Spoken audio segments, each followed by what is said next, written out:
What is going on, Headliner Nation? Jake and Kyle coming at you from the Draft.com studios again. I mean, you guys have kind of understood the routine by now. We're doing Sunday mornings, Dream Teams here using the Draft app. If you're unfamiliar with Draft, it's definitely something you should get involved in. Lots of other ways to do fantasy a little bit different. So if you're new, head over to Draft.com, create a new account, make a $10 deposit, and make sure you use the promo code Headliners. And if you do that, they'll give you a free $3 entry into a contest in which you could turn into maybe do one of these, which we really enjoy, a Dream Team. Kyle, do you have your team ready here for week 4?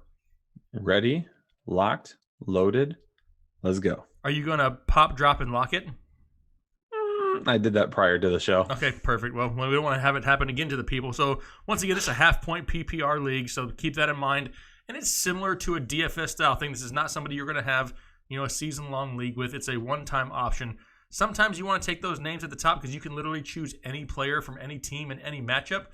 But you don't always want to do that because there's going to be a lot of people out there doing it. And we know every single week in fantasy football, there's some names a little bit further down the list that overperform, their projections. So that's what we're looking for today. So Kyle, let's start off with the quarterback position. Who are you selecting for your QB? All right, well, I'm going to break the rules a little bit because I'm going to talk about my stack for the weekend. I know everyone wants to hear about my stack, but we're going to talk about my quarterback wide receiver stack for this weekend, which is Daniel Jones and Sterling Shepard. Now, here's the reason I'm going with Daniel Jones. Washington's giving up 24 points per game to opposing quarterbacks right now, 5th most in the National Football League. But on top of that, with no Saquon Barkley at all this week, I think we're going to see him running on the ground a little bit like we saw last week, over 40 yards rushing and 2 touchdowns on the ground. There is definitely the possibility that they're going to maybe use him even a little bit more in that capacity. Maybe we see upwards of 60 rushing yards. Can he get in the end zone a couple more times?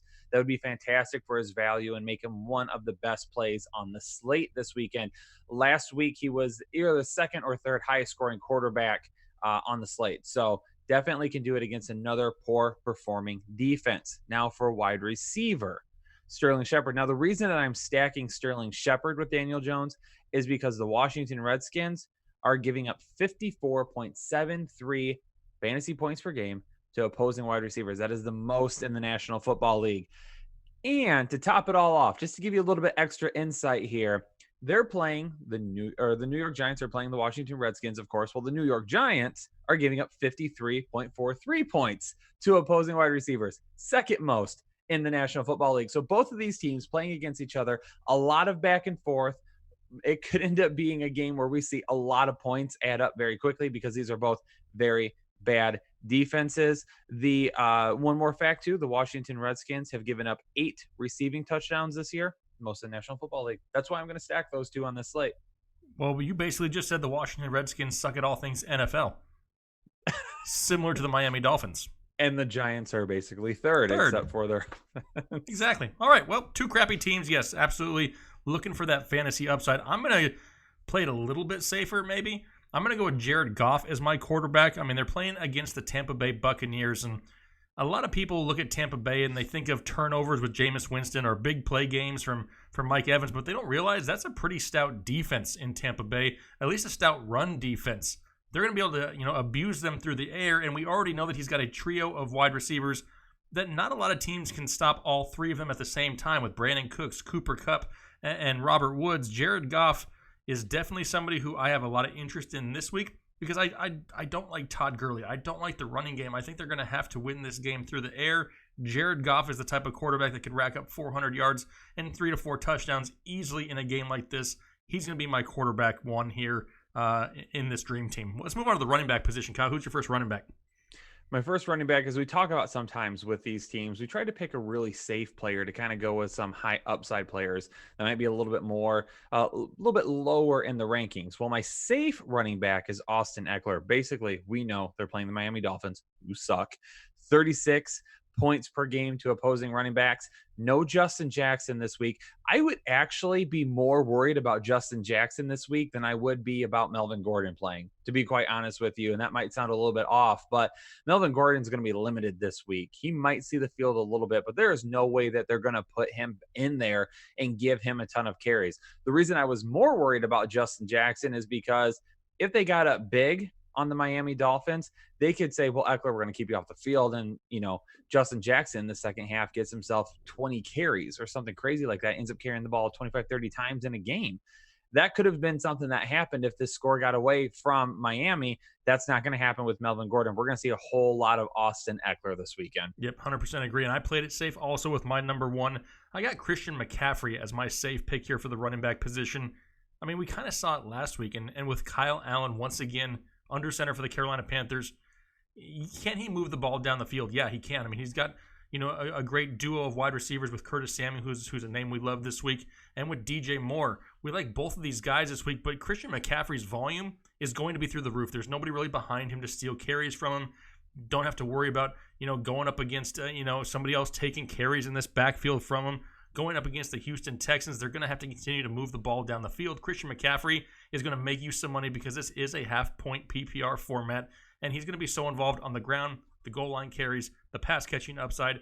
The usage should be through the roof once again. I'm going Christian McCaffrey here as one of my running backs. Now, my play that may not be nearly as safe, but one that I like this week, going with LeSean McCoy with no Damian Williams. Yes, we have Darrell Williams, correct.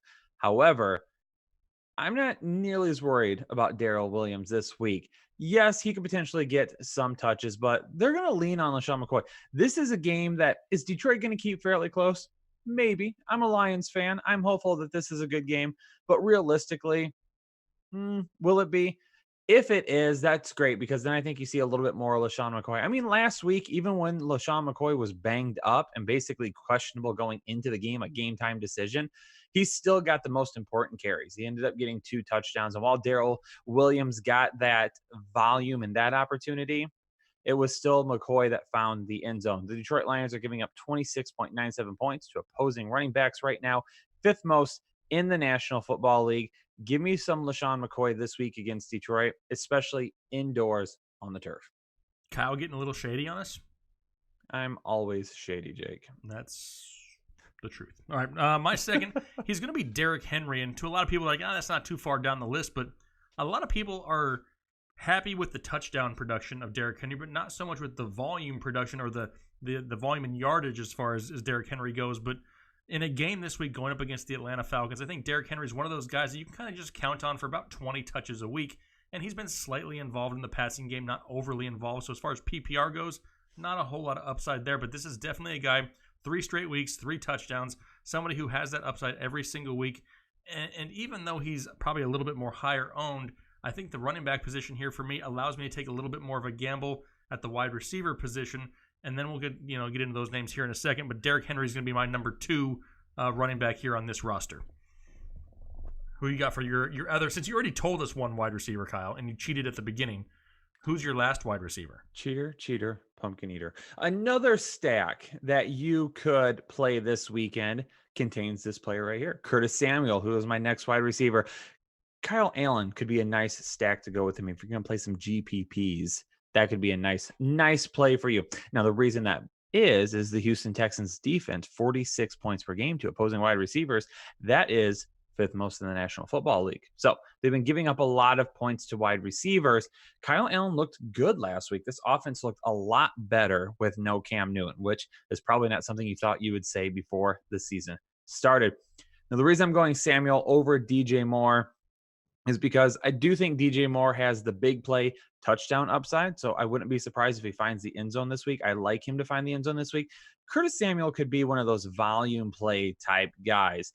Now, the Houston Texans offense is very, very good. They're going to score a lot of points. This is going to be a close game. They are going to have to keep their foot on the pedal.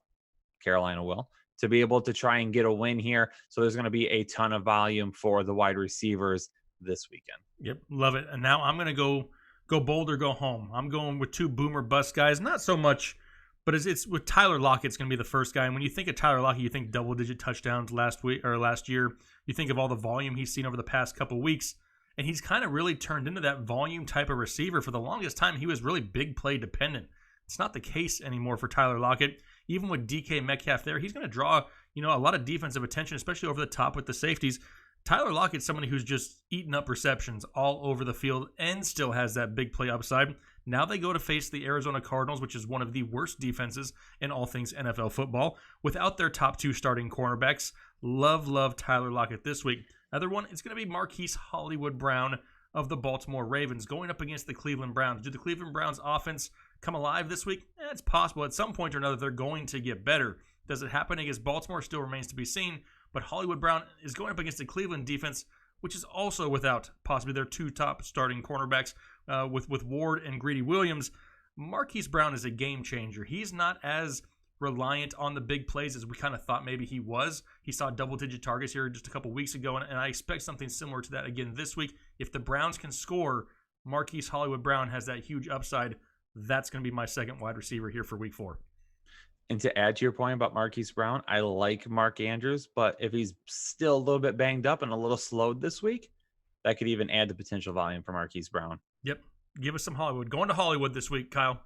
I don't know about that. I don't like that. Yeah, I'm not really interested in going to Hollywood either. But hey, that is our week 4 Dream Team. Like I said, if you have not tried out the draft.com app yet, make sure you go check it out. Once again, head over there, sign up for a new account, make a $10 deposit, use our promo code HEADLINERS.